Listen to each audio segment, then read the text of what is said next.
कितने पन आएंगे? बचपन, यौवन और बुढ़ापा। कितनी चीजें आएगी? 3, बचपन, यौवन और बुढ़ापा। अक्षय तृतीया के दिन आहार मिला तो उन्होंने किसका लिया? किसका लिया? गन्ने के रस का। किसका लिया? गन्ने। क्यों लिया? क्यों लिया? महाराज वही जाने, हमें क्या पता, बोल दो ना, उसमें क्या जा रहा है, आपको तो पता भी नहीं होगा। बोले लिया सो लिया, इसलिए हम भी दे रहे हैं। और महाराज आप भी लो। क्यों नहीं लोगे? आज तो आदिनाथ ने भी लिया था, लेना ही पड़ेगा आपको। इतना ही आपके मन में है और कुछ भी नहीं है। एक जगह ऐसी पूछ बैठा, आदिनाथ ने गन्ने का रस क्यों लिया? बोले महाराज गर्मी बहुत पड़ रही थी इसलिए खूब जूस पिया। अपनी अपनी खोपड़ी है। ये श्रावकों का कोई भरोसा थोड़ी ना है। दिखते भले ही अच्छे, लेकिन उनके खोपड़ी में कहीं ना कहीं कीड़ा किसी के चलता रहता है। हाँ, समझ का फिर हो जाता है कभी कभी।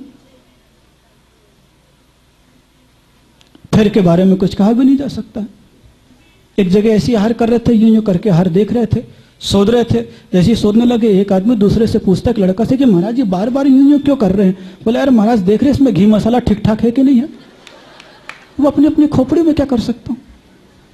ये मत समझना चौके में सब आहार देने या देखने आते हैं तो केवल श्रद्धा के वशीभूत होकर के आते हैं। ये थोड़ा सा रहता है और उसकी अलग ही पहचान में आ जाती है। ये समझना मत इतने सीधे दिखते हैं, बहुत टेढ़े होते हैं। हम लोग को कितनी परीक्षाओं से गुजरना पड़ता है, हम लोग जानते हैं। ये तो बस ठीक ठाक मिल जाते हैं। कहीं श्रावक थोड़ा बोलते हैं इसलिए आप लोग इतने शांत रहते हो, नहीं तो यूं आओ तो यूं टिरका दो आप तो। ये पंचम काल के कई श्रावकों की स्थिति है, जिनके भीतर श्रद्धा नहीं उनकी, जो केवल खोपड़ी से चलते हैं। श्रद्धा से नहीं चलते, मात्र दिमाग से चलते, दिल से नहीं चलते हैं। क्योंकि दिल जो कहता है श्रद्धा का विषय, और खोपड़ी केवल तर्क वितर्क और कुछ भी नहीं करती है। खैर आदिनाथ ने लिया, और आदिनाथ ने जैसे लिया, गन्ने का रस का लिया। गन्ने का रस का इसलिए ले लिया कि तुम्हारे जीवन में अक्षय तृतीया को लिया। गन्ना एक ऐसा फसल है जो एक बार बो दो तो 3 बार फसल देता है। कितने बार देता है? 3 बार देता है। वो कहने लग गया है कि एक बार तुम्हारे भीतर श्रद्धा का जागरण हो जाएगा, सम्यक दर्शन का जागरण हो जाएगा, तो 3 फसल अपने आएगी। पहली फसल तो सम्यक दर्शन की है, दूसरी फसल सम्यक ज्ञान की है, और तीसरी फसल सम्यक चारित्र की है। कि एक बार श्रद्धा से देव शास्त्र गुरु के पास आ जाओगे तो सम्यक ज्ञान भी प्रकट हो जाएगा, और कोई न कोई नियम तुम्हारे जीवन में अवतरित होगा, तो सम्यक चारित्र भी तुम्हारी आत्मा में उत्पन्न हो जाएगा। रत्नत्रय का प्रतीक गन्ने के लिए। और भी ख्याल करना, 3 भाग बताया, तो गन्ने के भी 3 भाग हैं। एक ऊपर का भाग है, और एक बीच का भाग है, और एक नीचे का भाग है। कितने भाग हैं? 3 भाग हैं। तो तुम्हारे बचपन, यौवन और बुढ़ापे की शिक्षा दे दी आदिनाथ भगवान ने कि ख्याल कर लेना, गन्ने के सबसे ऊपर का भाग है वो बचपन का भाग है। बचपन का भाग कोई काम का नहीं है, तोड़ करके फेंक दो, जला दो, क्योंकि बचपन में आप कुछ भी नहीं कर सकते।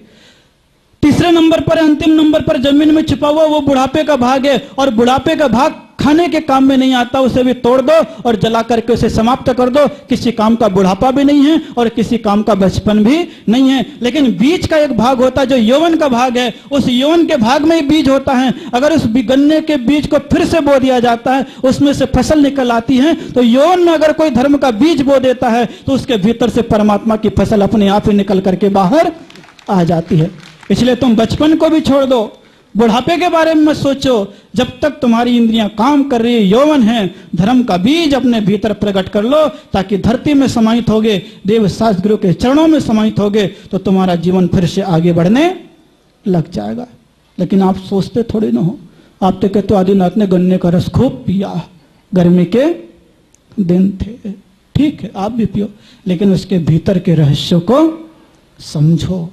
और जब समझोगे तब तुम्हें एहसास होगा कि जितना सरल हमने धर्म को समझा है उतना सरल धर्म नहीं है। धर्म बाहर की क्रियाकलाप मात्र नहीं है, उस बाहर की क्रियाकलाप के साथ अंतरंग की शुद्धि भी चाहिए। जिस क्षण आपके भीतर अंतरंग की शुद्धि होने लगेगी तो तुम सोचने लगोगे, अरे हमारे मुनिराज तो 24 घंटे में एक बार खाते हैं, तो हम कम से कम रात की छोड़ देंगे, दिन में ही खाएंगे। एक चर्या आ जाएगी मुनिराज को देख करके। कहां भाव आते आपके? इसीलिए तो आप आहार देते हो तो कप कपाते हो। आप नहीं कप कपाते हो, वो भीतर जो आपका पाप है वो कप कपाता कि हम अच्छा काम तो कर रहे हैं लेकिन गलत इंसान है। भीतर का भाव कहता तो हाथ कप कपाता है। तो एक ग्रास तो छूटता है और जैसे जैसे भाव बनते जाते फिर कोई ना कोई आचरण में आता चला जाता और बुराइयां भी छूटती चली जाती है और बुराइयां छूटती चली जाती है। तो आहार का परिणाम आपके जीवन में निरंतर विकसित होता चला जाता है। इसलिए आहार है। आहार देते हो तो अपने जीवन में यह सोचना कि अब चरने की जो प्रक्रिया हमारे जीवन में आ गई है उस चरने की प्रक्रिया को छोड़ने की चेष्टा करेंगे।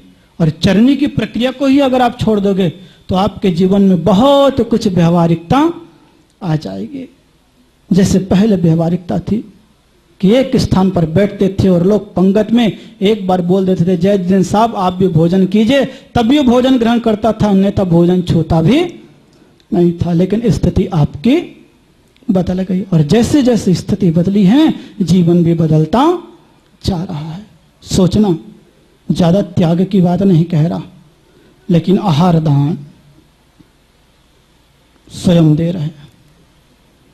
1 साल के बाद आहार लिया, 6 महीने तो उपवास किया और 6 महीने विधि नहीं मिली, केवल एक कर्म। याद रखना बस एक कर्म कि सम्राट की पर्याय में थे उस समय कह दिया कि जब बैल को दाएं दे रहे थे कि ये पूरे दाने को खा जाते हैं तो तुम इसके मुंह में छीका बांध दो। इतना ही कहा था आदिनाथ ने, एक बार कहा था। एक बार उन्होंने कहा था, परिणाम क्या निकला? मुनि बन गए तो 6 महीने तक उन्हें भोजन भी, एक बार का परिणाम। और आप कितने मुंह में छीका बांधते हो? सोचना, अन्नपान निरोध कितना कर लेते हो? आपकी क्या स्थिति बनेगी? सोचना, तब आपको अपने आप पे विचार उत्पन्न होने लगेगा। हाँ, बुरे काम कोई कर रहा है तो उसके मुंह में छीका बांधना कोई बुरी बात नहीं है। बीड़ी सिगरेट पी रहा हो, गुटखा खा रहा हो, मीट खा रहा हो, शराब पी रहा हो तो मुंह बंद कर दो, वो तुम्हारे लिए अच्छी बात है। लेकिन सामान्य किसी की थाली को छुड़ा रहे हो तो समझ लेना तुम भी भविष्य में भूखे रहोगे।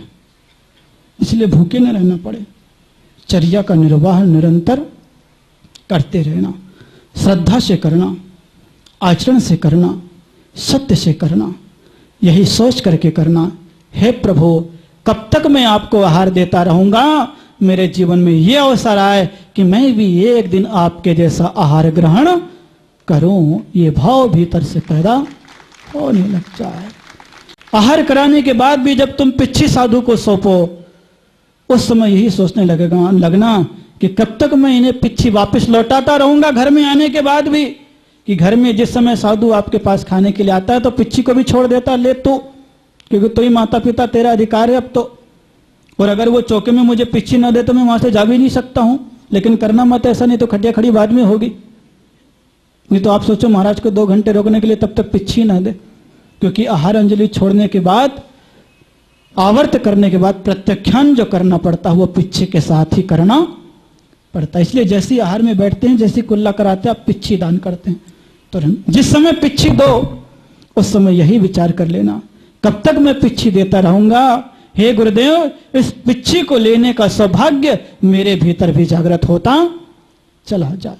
केवल भाव भाना और कुछ नहीं। और भाव भाने में कोई भी टैक्स लगने वाला नहीं है, लेकिन परिणाम जरूर बदल सकते हैं। और जिस समय भी तुम कमंडल लो तो जब घर से निकलते हो तो कमंडल में पानी भरो और कमंडल लेकर के चलो, साधु के कुटिया तक पहुंचाओ, जहां साधु रहता वहां तक। वो संस्कार भी पढ़ सकते हैं। जैसे आचार्य पुष्पन सागर जी महाराज के छतरपुर में पार्श्व नंदी जी महाराज आए, पार्श्व सागर जी महाराज आचार्य का संघ था।